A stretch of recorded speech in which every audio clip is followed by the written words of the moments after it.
Sudarlun, sejak pukul 6.00 waktu Indonesia Barat, warga sudah berkumpul di lokasi KP3 Loksmawe untuk melihat gerhana matahari.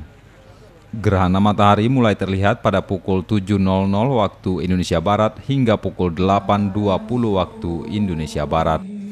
Warga terus melihat secara bergantian karena mengantri panjang untuk melihat fenomena alam ini melalui 5 unit teleskop yang disediakan Pusat Studi Ilmu Falak Stein Loksmawe.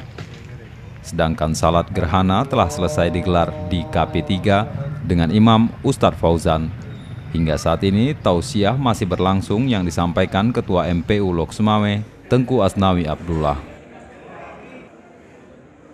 Dari Loksmawe, Zaki Mubarak, Serambi On TV.